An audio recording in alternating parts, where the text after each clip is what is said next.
But again, this is the smaller businesses. Need to be in operation for 1 year or more, and that's as of March 1st, 2020. So if you were in operation starting March 1st, 2019, and you were still operating on March 1st, 2020, you would be eligible under those categories. And then the last is having been negatively impacted by COVID or the COVID interruptions.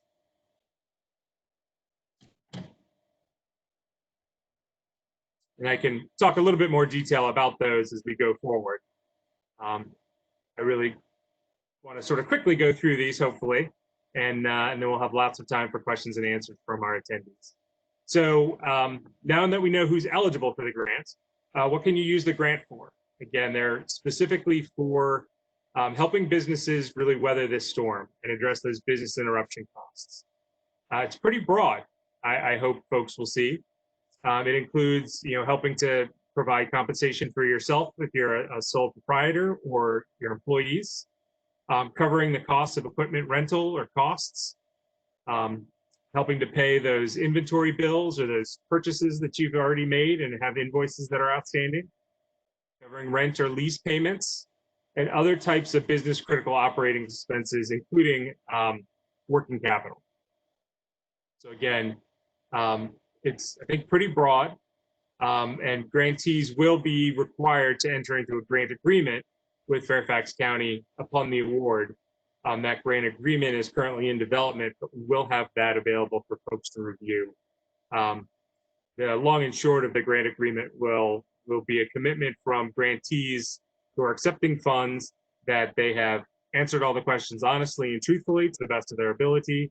We'll be using the dollars from the grant for those types of purposes that we've stated there, and we'll provide some documentation that we will follow up with you on. So again, the process, where are we? According to the green box, we're really in step 2 right now.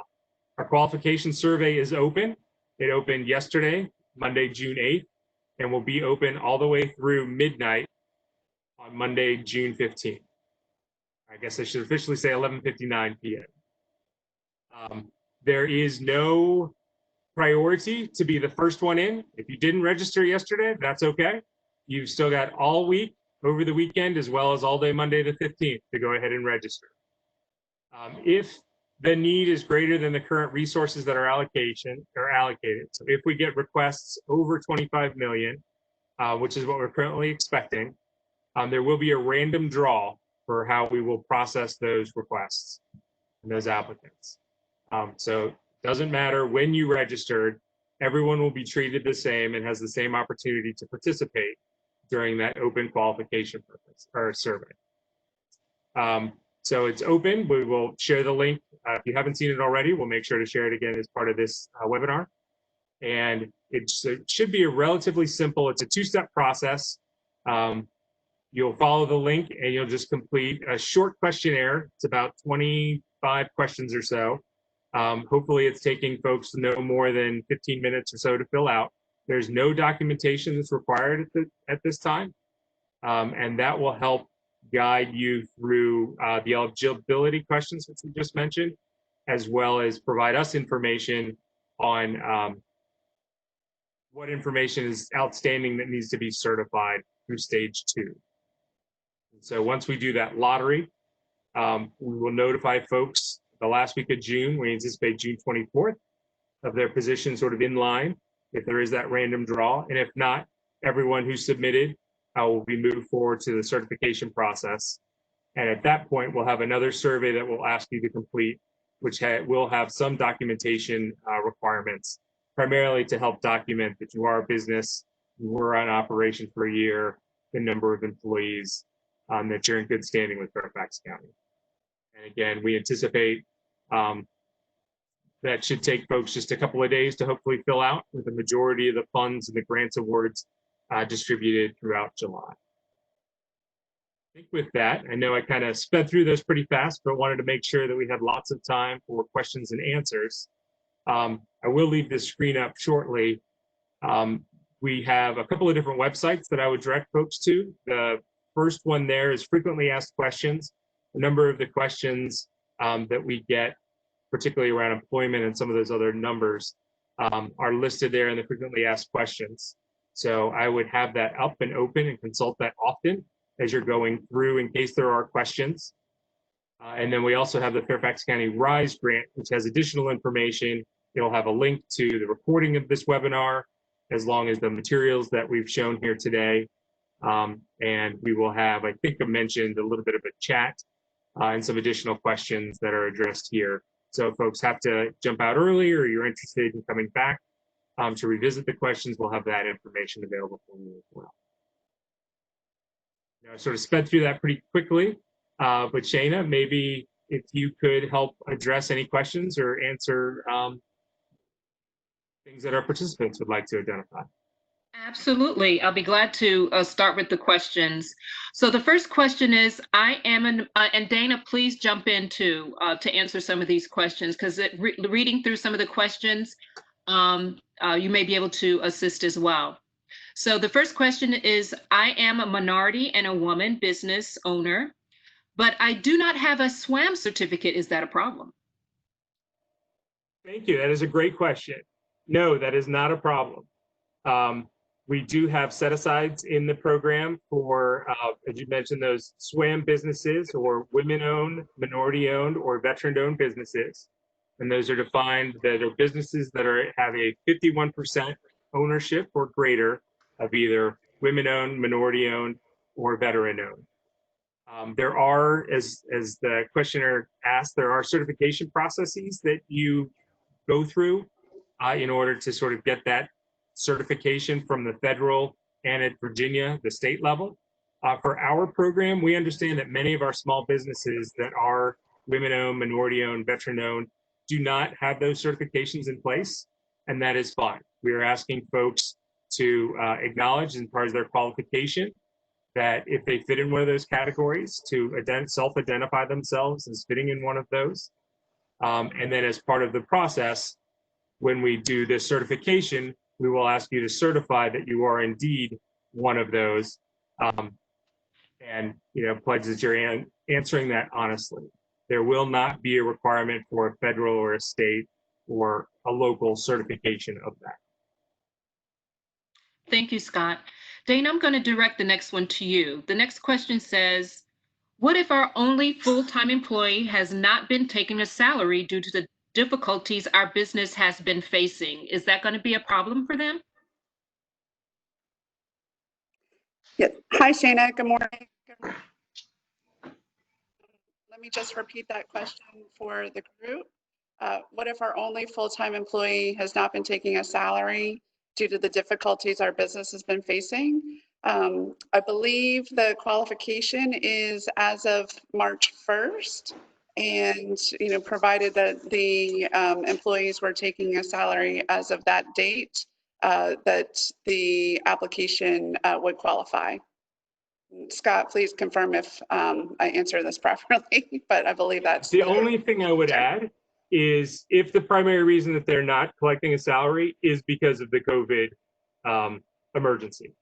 So if they were receiving a salary last year, over the last 12 months, as Dana said earlier this year, but are foregoing salary because of the COVID, then the cost of that salary can be augmented or covered by the RISE grant. Okay, thank you. So the next one, this one would be a good one for Dana too, if you don't mind taking this one. How to fix mistakes in the initial request. Dana is going to be, and her team are going to be working very closely with the applicants. So this will be a great one for you if you could help us out with that. So in order to fix the mistakes that you may have made on your initial submission, just please contact the email at the economic initiatives, and I believe we'll post that email address for the group here. It's also on the link to the main page for the Fairfax County RISE grant program. Just submit your request to have your application submission reopened, and we can process that within 24 hours. Hey, Dana or Scott or Wendy. Wendy is on from Fairfax County as well. if you don't mind putting in the chat box any of the links that we're talking about, that'll be helpful, just so that people will be able to grab those links quickly. So if you don't mind putting those in the chat, I greatly appreciate that. Someone is asking, how much time do they have to use the grant? I'm sorry, let me go back to that last question real quick. The question about sort of fixing edits and answers. Dana is absolutely correct, that if you did submit, that's the right process to go through to change it. But again, there is no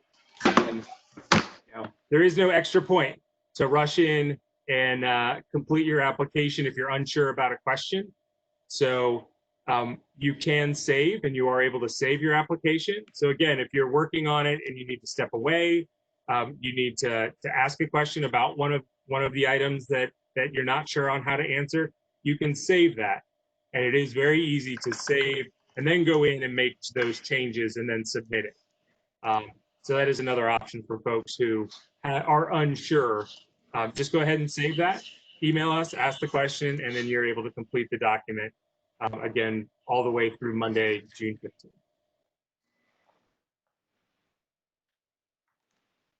So ask if there are some questions, if you would please put the questions, all questions in the Q&A box, please. Please put all questions in the Q&A box.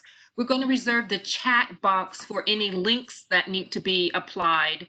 And there's a couple of links that have been talked about. So please, please, please, please, please, please put your questions in the Q&A box. Do not put your questions in the chat box, because we want to make sure that we keep our links where people can see them quickly. All your questions in the chat box, okay? I mean, in the Q&A box. Thank you. The next question that we have is, someone had asked how much time do they have to use the grant? Is there a time limit that people can use the grant like it is for the PPP of following up and all of that? Yes, thank you. So I believe the question was, what is the time limit for when RISE grant funds, if they are received, need to be expended by? And that's a great question. The duration of the funds, they need to go for, again, business interruption costs due to COVID, and that starts on March 1st. So if you have costs in March 1st, all the way back to March 1st through today that are eligible, you can go ahead and use these funds to help cover the costs of those impacts. So employee salaries going back to March 1st, your March rent, etc. We are going to be asking, as part of the grant, to have documentation of eligible costs at the time of the award, if possible. So I think the primary focus will be on those eligible expenses between March 1st and July 1st. So those 3 months, as we anticipate most of the awards will go out in July. That said, if you are selected and do not have enough eligible expenses through that period, we do have until September 30th to expend the remainder of your RISE grant funds. You will need to have documentation of those going forward, but September 30th is a good cutoff timeline for folks who are interested in that, if you need that additional time to cover some eligible expenses. Thank you for that. Thank you so much. The next question is, we are a Fairfax County LLC, but without a business license. And they're working under a real estate broker, and they didn't realize that there was a need. So can they apply even if they are working under a broker, but they do have a Fairfax County business license? Yeah, we will provide additional information. While we've noted in good standing and having a business license, there are exceptions. And there may be legitimate reasons for folks, such as perhaps some independent contractors, and real estate is another one that does have some exceptions for a business license. On our frequently asked questions, we will direct folks to those business professional and occupancy license standards and licensing requirements for further information. Okay, thank you. Someone had asked, is this Sorry being recorded? to interrupt, Dana, but I guess another question that we frequently get are some nonprofits. Many nonprofits are not required to have those business licenses or the B polls, and you don't need to get one for the grant. If you are excluded from needing a business license, that does not exclude you from eligibility for the grant. Oh, that was a good one. While we're on nonprofits, do you want to talk a little more about nonprofits and how they are being processed? And is it being done the same way as someone who is not a nonprofit? Yes, they're being treated exactly the same as all of the other business entities. So if you are a nonprofit that employs between 1 and 49 individuals, you can qualify. Again, you need to be based primarily in Fairfax County. One question that we have had from nonprofits in terms of how does it differ from businesses is we have had folks who maybe there's a nonprofit that their principal place of business is located in the city of Falls Church, but they do serve Fairfax County residents. You are, for the purposes of this grant, it really is based on where your principal place of business is. So if you are a nonprofit based in the city of Falls Church, irregardless of your service area, you are not eligible for the RISE grant. Okay, thank you so much for expounding on that. The next question is someone had asked, are we going to be recording this? And we will be recording this. It will be posted on the Fairfax County website. So you'll be able to hear some of the answers when we're done. Next question is, I'm sorry here. We have some questions that are in here that have already been answered.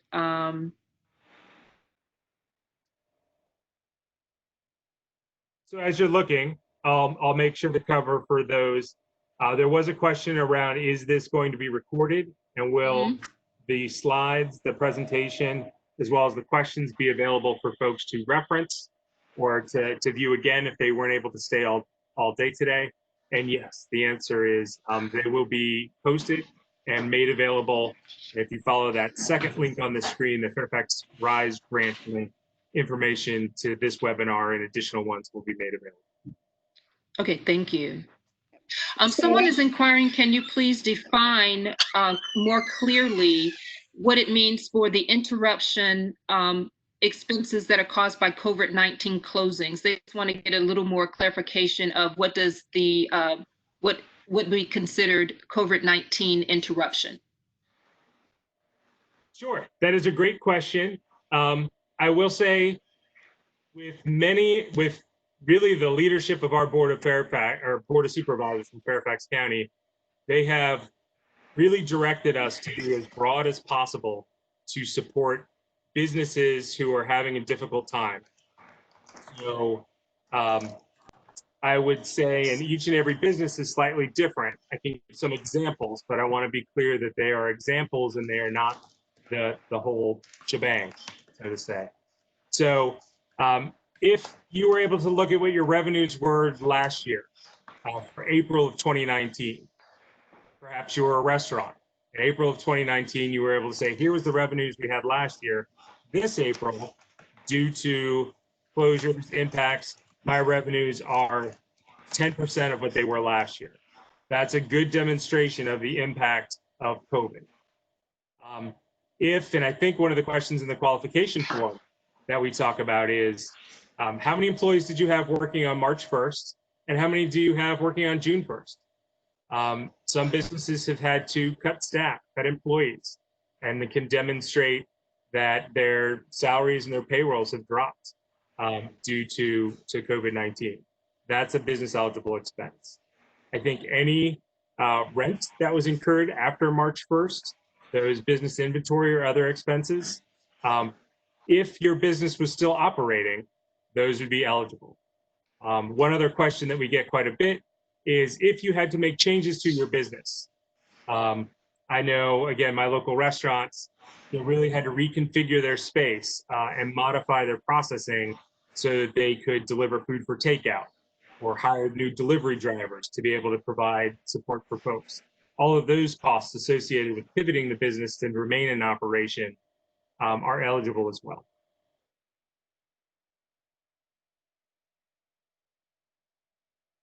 So, hi, Shane, I'd like to ask the next couple questions, if that's okay.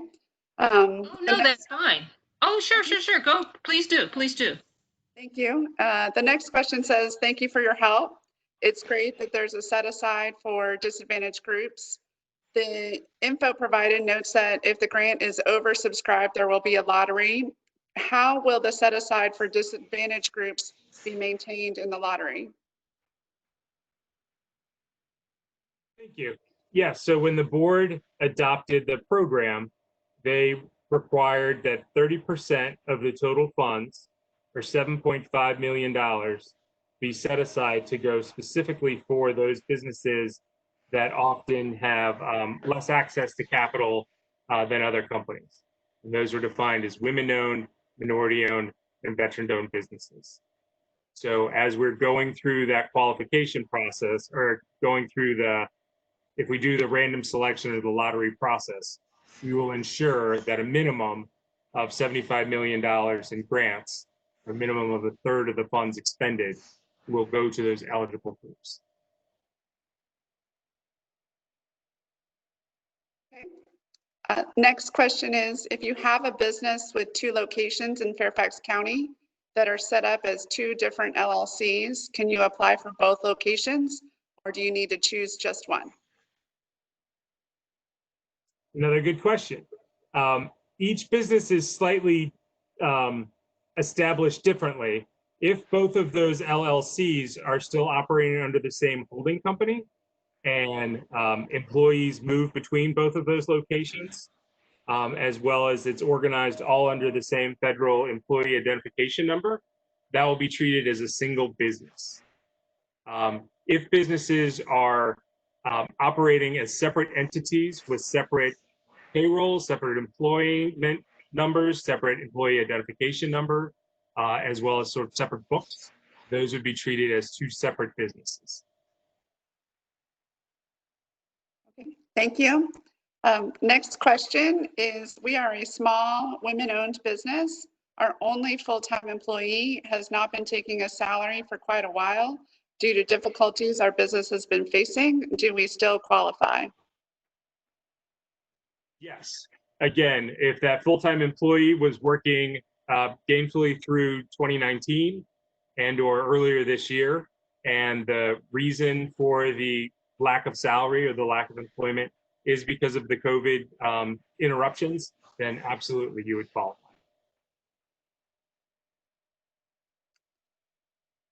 Okay, next question is, if I have a B poll, am I considered small business? No, that is a great question. Thank you. No, a B poll means you are eligible to, you're in compliance with the business occupancy and professional licensing taxes in Fairfax County. For the RISE grant, the small business designation, and there are a lot of them. So understand that it's every level of government seems to use a different definition for small businesses. And for here on the RISE grant, it is having between 1 and 49 employees. That's how we're terming small business. Okay. 1 second, just looking for the next question.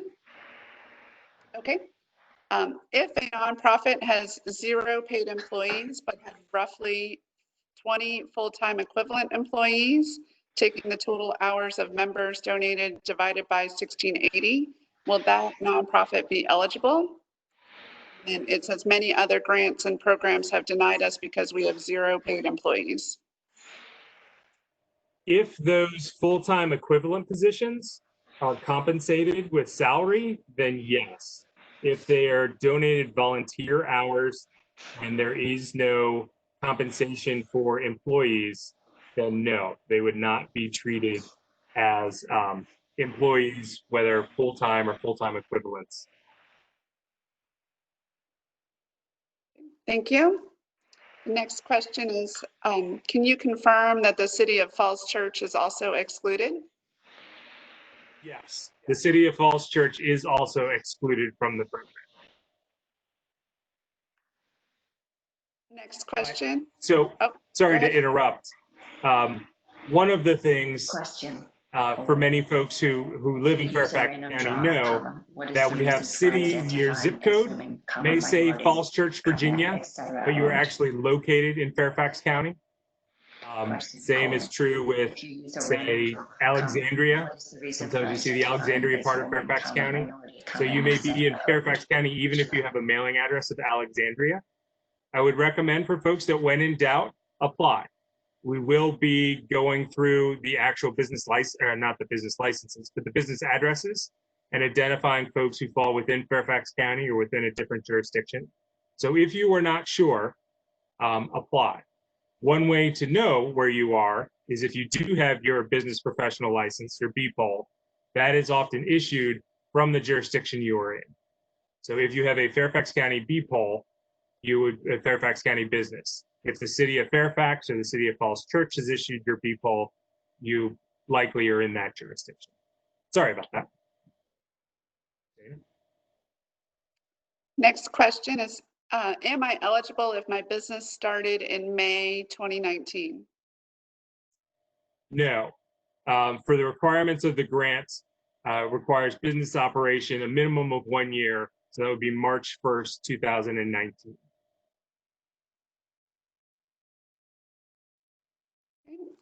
This next question actually is 2 questions. Would applying as an LLC to represent my organizational structure be more appropriate? And then also, securing any PPP loan has incredibly difficult for companies structured like mine.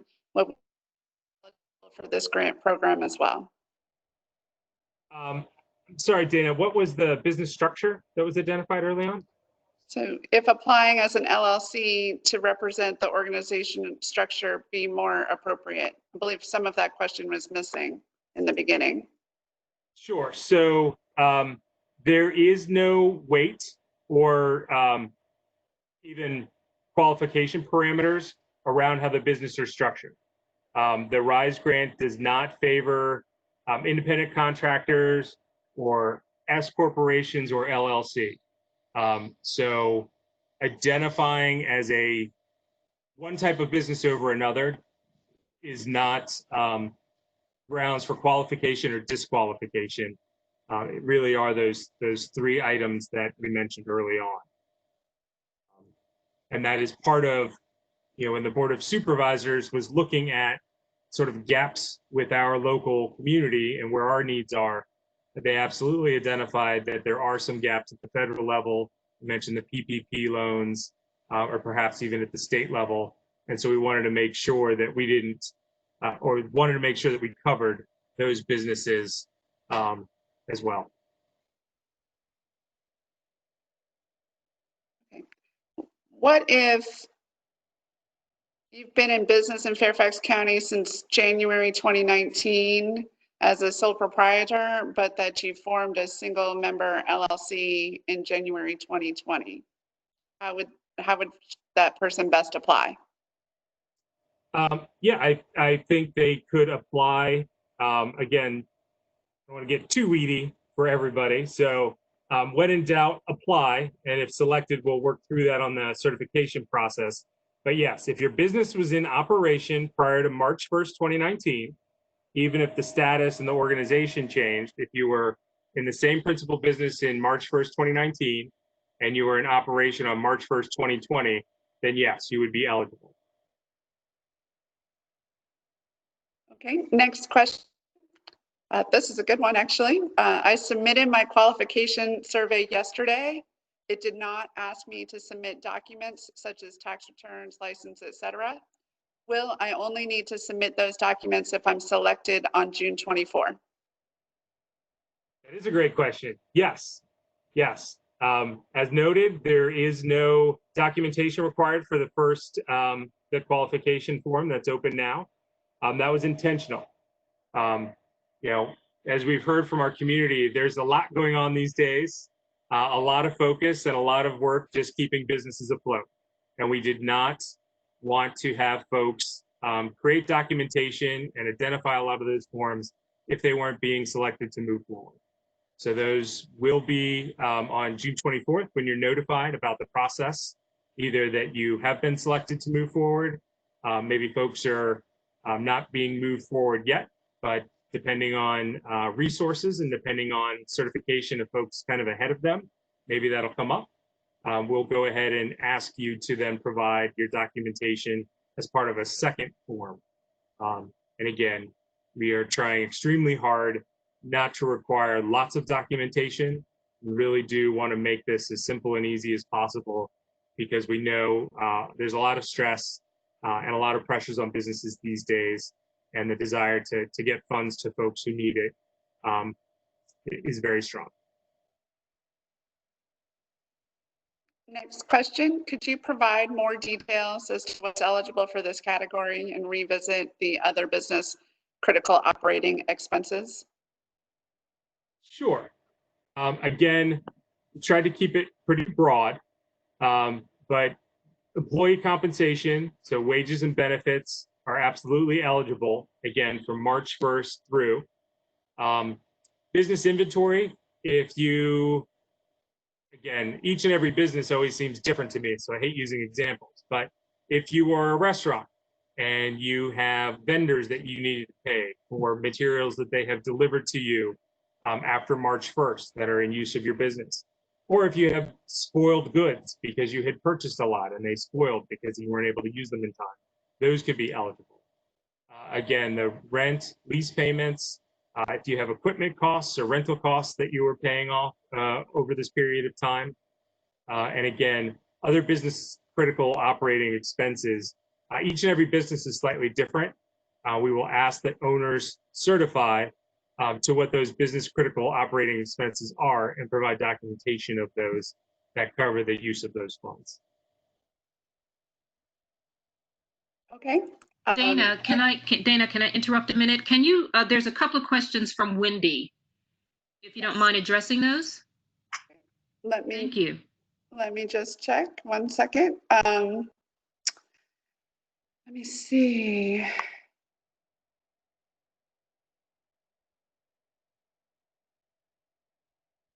It's the question about the random draw. I just see over on the my Q&A and then the all, and then I have the one text message. If you could actually. So I've seen a couple of questions and I'll read them and maybe Dana and I can help answer. One question was, if there's a random draw, what would be the reason to identify as a woman-owned, minority-owned, or veteran-owned business? I do think we mentioned that briefly previously, but there is a set aside of a minimum of $7.5 million for those businesses. So even if there is a random draw, we will ensure, based on our board's guidance, that 30% of those funds, or $7.5 million of those funds, will go to those businesses. One of those questions is, we received the PPP loan and we're using the loan for payroll during May and June. Can we use the grant for payroll purposes after June? Yes. So I don't think I need to repeat the question. So yes, the RISE grant can go to pay.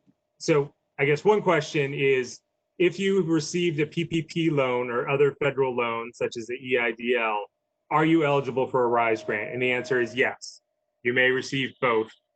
You cannot basically pay the same bill with the same. So under this scenario, if you have used your PPP to pay May and June salaries, then yes, the RISE grant can be used for July, August, September salaries. In addition, I have heard from folks who applied for the PPP grant, and while they were able to use it for salaries in, say, April and May, they were not able to use it to cover salaries that incurred in March. And so with the RISE grant, you can use it for eligible expenses back to March 1st. So if you so choose, you could use the RISE grant to cover those eligible costs in March or April that may have occurred prior to your PPP loan proceeds. Okay, one other question was nonprofit faith-based organizations are not required to submit the IRS 990 forms. What data can be provided in place of the Form 990 requirement? Yes, another great question. The 990, I think, is listed as an example on our website. It won't be required. And again, obviously, if a group doesn't fill one out, you don't need to provide one, and you won't have one to provide. So the primary information that we're looking for would be those that meet this qualification. So if it is a nonprofit, and many of the religious institutions are organized as a nonprofit, so you may have an IRS certification form which designates what type of nonprofit you are, as well as your principal place of business or your principal place of operation. So that will help to address what type of nonprofit you are, as well as your location. And then if you have other information such as 1099s or other documentation showing expenses that your nonprofit entity has to cover salaries, that will cover the employee amount and the salary amount. Okay, we had a timeline question actually. So what will happen once the lottery has been, the email notifications have been distributed? And basically what will happen if companies are unable to finish their applications on time? So I guess there's two questions there. The first is this qualification application. If businesses are not able, so right now through June 8th, from June 8th to June 15th, we're asking folks to fill out that qualification form. If you do not submit an application prior to 11:59 p.m. on Monday, June 15th, you will not be eligible to move forward. So if you are in this qualification period, you must submit. And I know Dana has already worked out identifying folks who are in there, who are thinking about it, who've maybe put in some information but haven't completed the form. And we will be pushing some email updates to folks probably Friday this week and Monday, reminding them of that deadline that they do need to submit prior to that midnight cutoff. Once that's done, then on Tuesday the 16th, we'll have the full set of total number of applicants. We will know if we are going to need a random draw or a lottery, or if we're able to award everyone who submitted. If we do need a random lottery or a draw, again, that process will take place later that week with notification to happen to folks on June 24th. Then on June 24th, we will also be launching sort of that next step, that certification process. And that's really where Dana and community business partners will be working with the individual applicants to make sure that the documentation is in order, and that either the self-certification questions are answered, or the documentation is necessary. We anticipate, some businesses will have the documentation required and able to submit pretty quickly. We'll process those as fast as we get them. Other businesses may take a while to get information together, and that's okay. We will ask that if you're asked for documentation, that you start to fill out and start to communicate with your, there'll be a staff member who will be helping you through that, and just continue to communicate with them. If a week goes by that you've been notified, but we haven't heard from you, we will most likely move on to the next person in line. But if we're working with you, we don't anticipate a hard and fast deadline. Dana, I don't know if you had anything more to add on that, but as long as people are doing their due diligence and trying to work, we will continue to work for you and not time you out on an artificial timeline. Yes, correct. Right. So we will send, just as a reminder, we'll send out the notice of eligibility as of June 24th. And then, the team of representatives will be working with, each of the applicants to review their, full applications. And, you know, as long as we're interactive, working together, we will, you know, move forward. All right, so I've got a question for you, Dana. Oh, fun. So I have someone who asked that they, or stated they submitted their registration yesterday for their qualification form, but did not receive an email confirmation. Should they have received an email confirmation? Yes, I believe they should have, and would suggest that that applicant log back in to the system and verify.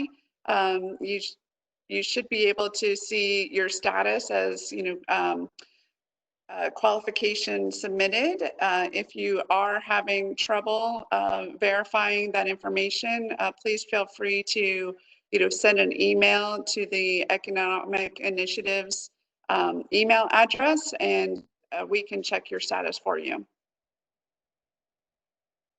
There is an option when you're in the applicant dashboard.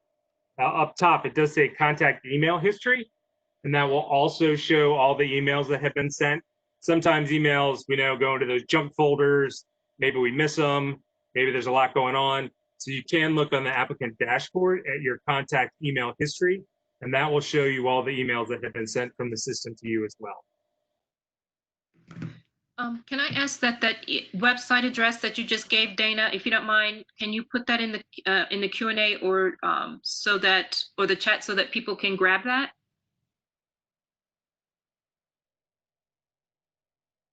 Thank you. I believe it was submitted earlier, but I'll go ahead and resubmit. Okay. Another question that's been received is, I work for a nonprofit that is interviewing now for our first employee. Are we eligible? So no, unfortunately, you would not be. You need to have an employee as of March 1st, 2020.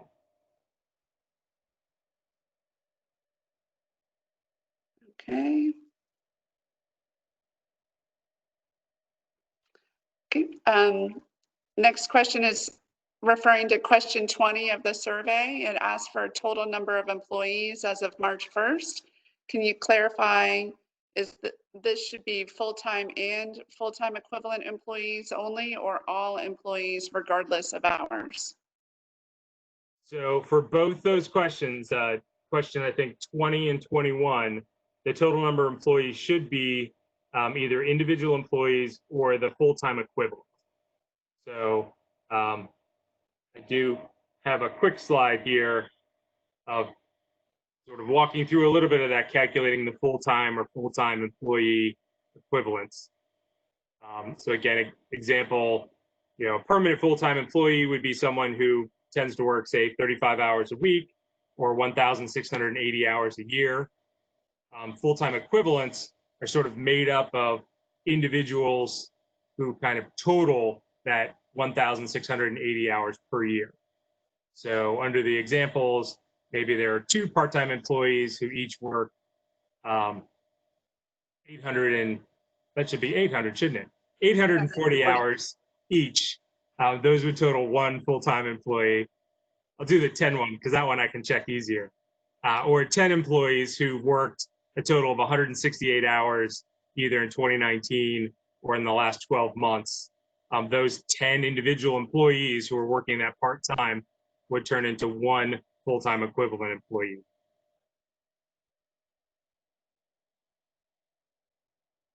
Scott, will we be making these slides available at the end of the presentation? Yes, although I think I should change my map before I post it.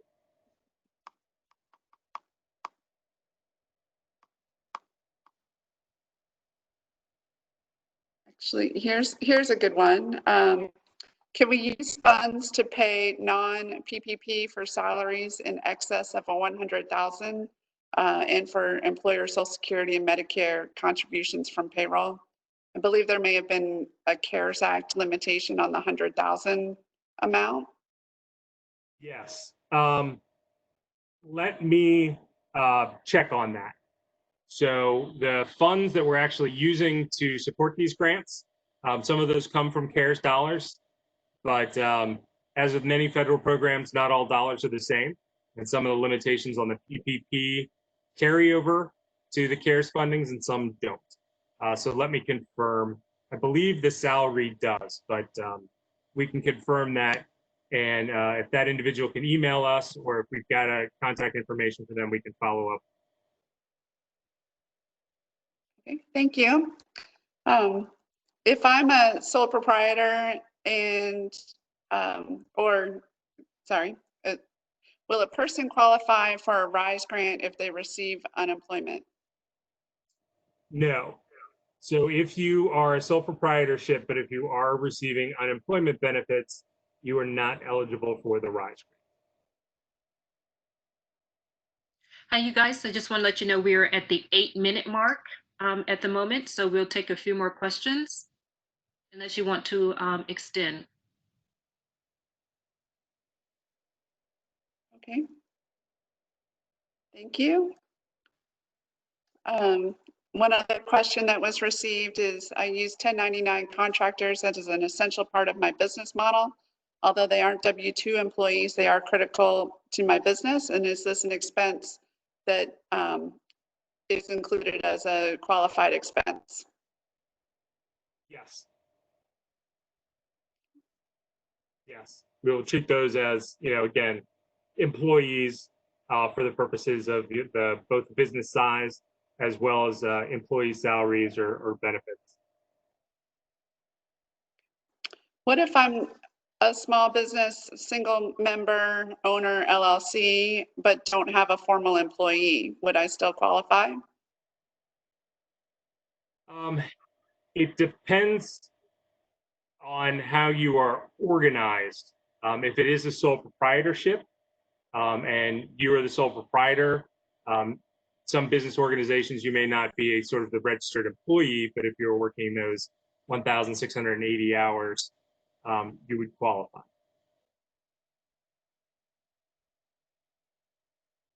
Great question. One that I'm really am excited about. When do you plan on being able to distribute the funds? You're so excited. Do you want to answer that one too, Dana? Yes. So as long, once the application submission is completed, right? So we open up on June 24th for those chosen under, if there is a lottery for those chosen, you will be required to answer additional questions and submit the documentation. But once those are submitted, we will be working through the formally submitted applications and hope to distribute funds as early as early July. And throughout July, we'll be processing on a regular basis.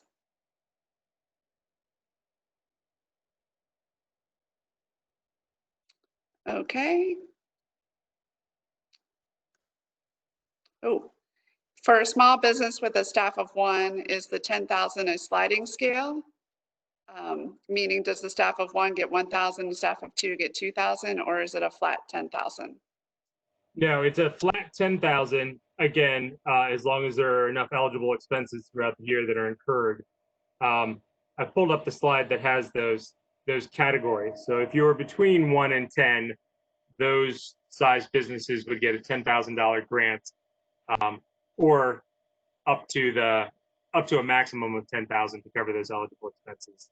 And then you can see the 11 to 25 and the 26 to 49 are both 15,000 and 20,000 respectively. Hi, I just want to let everyone know we're at the 5-minute mark at this point. If you'd like to extend, or we're going to close at 12 on the dot. I think as long as we have a couple more questions, I have some additional time. Another 5 minutes would be great. Okay, so we'll let it go to 12:05. Thank you. Thank you. I do see a question is about a landlord who has businesses and maybe the rent is not being received or recovered. And so how are they able to reflect that in the application? Again, I think that is a way you could document, again, either based on what your rent payments were last year or what your rent due was and how much has been collected. to document that sort of loss in revenue that's been generated.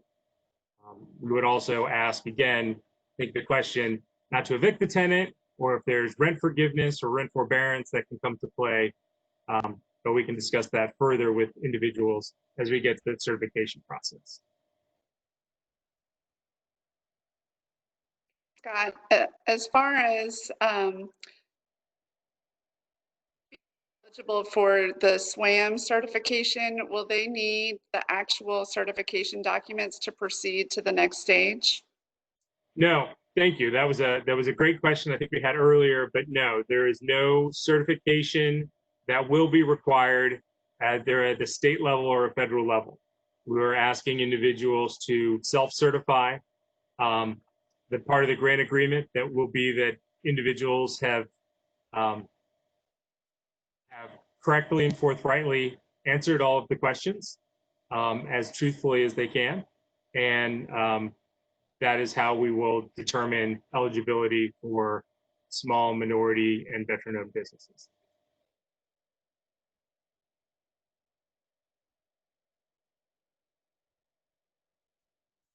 I'm just reviewing some of the other questions to see if there's new questions.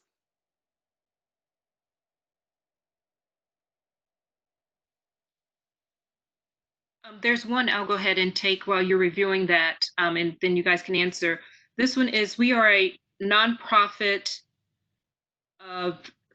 they are a nonprofit 5C34 in Fairfax County. Their headquarters is located outside of Fairfax County, but all of their work is inside the county. Are they eligible?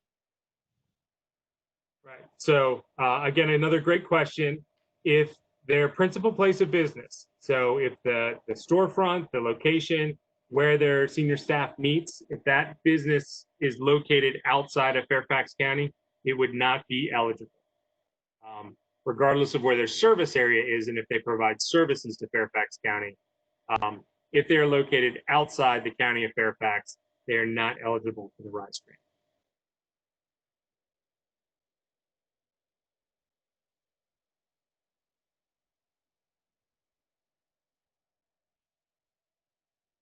Dana, did you want to take the next one? Yes. Oh, here's a good one. Will all information supplied remain confidential? I would say that is a great question. And all information, anytime you throw all in there, I would say no. Information on individual businesses, information on individual applicants will not be shared. Specifically that, well, many of the tax sensitive information will not be shared. Aggregate information about applicants will be shared. And I will need to follow up and verify in terms of the awards. I do not want to rule out that we may identify each and every business that has been awarded a grant. But the information about salaries, revenues, impacts to the business of COVID, that type of information, B-poll status would be protected.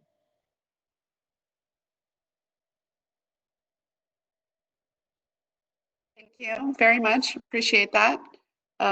Another question that's been received was, if you purchased an existing business in late April of 2019, will this business be eligible? The store itself was in operation for over 8 years, but this applicant's ownership came after March 1st. Yes, I think if the business was in operation prior to March 1st, 2019, and it was in operation on March 1st, 2020, it would be eligible.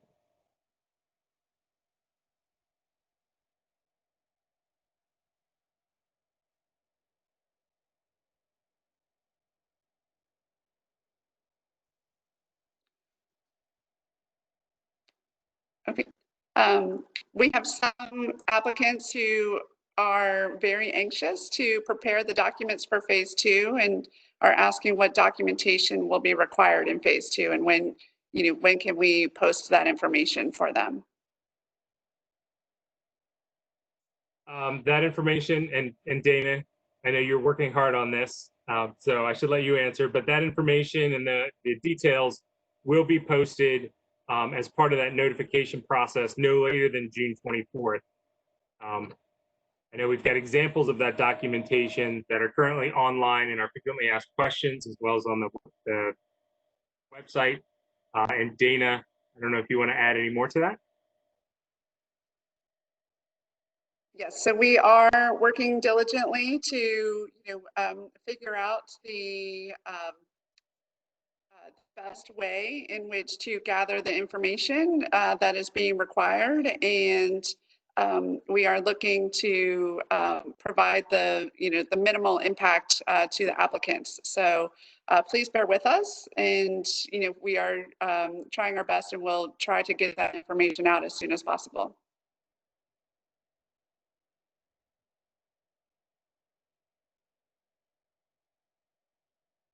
Okay, here's a good question. I think we touched on it earlier a little bit, but eligibility for application.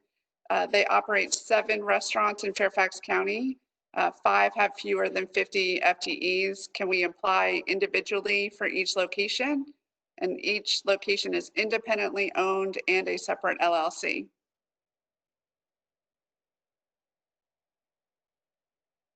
Again, I know every business is slightly differently organized. If they are independently owned and operated, and a locally owned franchise, if they are a franchise, they would be eligible. Sometimes those businesses are all organized as one entity with multiple locations, and it would be the total amount of all of the locations that would determine your eligibility in terms of employee size and structure.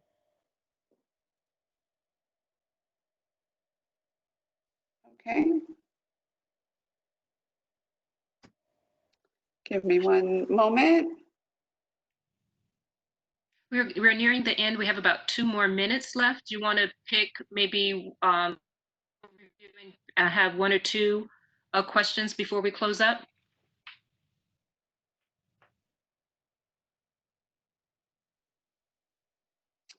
Yes, just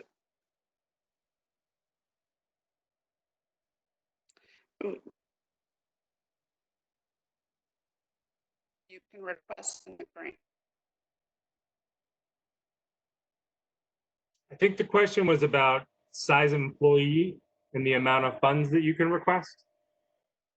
So again, the amount of employees that you have determines the potential allocation of grants. So if you have 9 employees on the example on the screen, you would be eligible for up to a $10,000 grant. You would not be eligible for 15 or 20,000.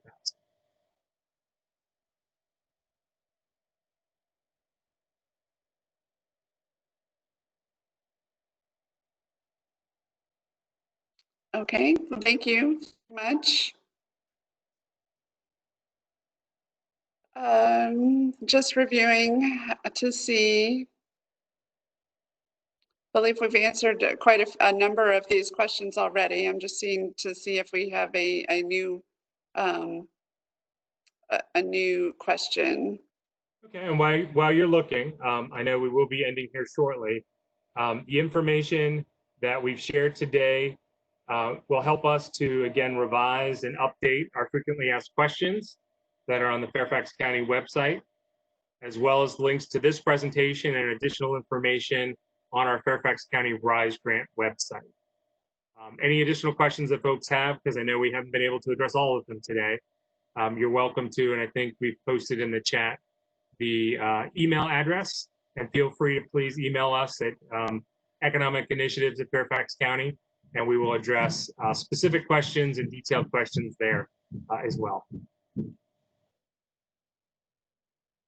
We have come to the conclusion, and thank you, Scott and Dana, for giving us a little extra time. We went over our time a little bit, but we thank you for that. Thank you to everyone who joined today. Please refer to the 2 website addresses that you see on your screen. Also, you're welcome to contact CBP online.org. I'll put that up one more time. If you would like to contact the Community Business Partnership, if you are seeking counseling for your business, one-on-one counseling for your business, and that is free to you. It is by appointment only, however. Thank you, everyone. Again, Dana and Scott, and we are going to work diligently to get the recording for this up on our website, as well as the slides up on our website. So give us a little time to get that taken care of. And thank you so much. Everyone is welcome to sign off. Thank you. Bye. Thank you all for your time today. Thank you.